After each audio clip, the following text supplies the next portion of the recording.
Aren't these gorgeous? You can learn how to bring holiday paper whites into your home too, and we have help this morning. Brian Chadwick-Robinson from Gardeners Connect is here to tell us how. I love that you have brought us all the potting tools so you can bring a little bit of nature inside when it's so nasty. Yeah, exactly. We wanted to show you how simple it was, and so you can use any container you want. Okay. And if it has a drainage hole, you can just put some masking tape on the top of it and fill it with a little bit of candle wax. Oh, candle wax. And then it's really simple. We're going to put in some sand in the bottom. Why sand?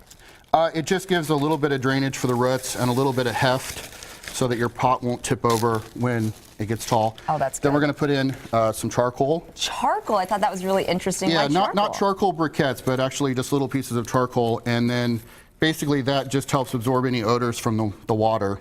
Oh, okay. And then we'll add a little bit of potting soil to it. And this is what the bulbs are actually going to grow in. And why are they called paper whites? You were telling me earlier. Because they are obviously white flowers. Sure. But the actual bulbs have a papery outer skin on them. That makes sense. So paper whites. There you go. And then you're just going to take the bulbs and, pointy end up. Yeah. And just stick them into the soil. And we're not going to be able to fit 4 of them in this pot. And then you just want to put a little bit of potting soil around it to cover it up to the necks. So you don't have to bury them. No. You want the top parts to stick up, and then you just water it in and keep it well watered. And planting them now, you'll have flowers like this in 5 weeks.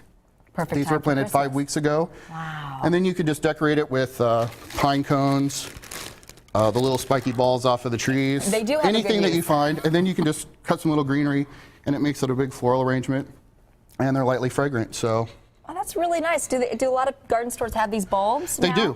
And it's typically a fall thing, and they're not hardy here, so they won't survive freezing temperatures. So, like when I brought them in today, they were wrapped in plastic bags to get them in here because it is very cold this morning. So they're very delicate. That's good to know. Okay, if you want more advice on how to do this, you guys have a class today, right? Right. We have a class at Lewis Park Garden Center at 5200 Pennsylvania. Okay. It's in Lewis Park, and it's at 10 o'clock. We have a few spots left. It's almost sold out. This is kind of a high demand thing. People want this for winter.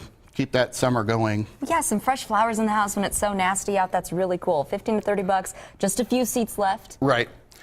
And if you want more information, you can go to gardenersconnect.org. We'll have the handout with all the instructions that I told you about today online later this afternoon so people can get that. We're also on Facebook, and you can sign up for emails. Very cool. 5 weeks from this to this. Perfect time for Christmas. Brian, thank you. Thanks, Lindsay. All right.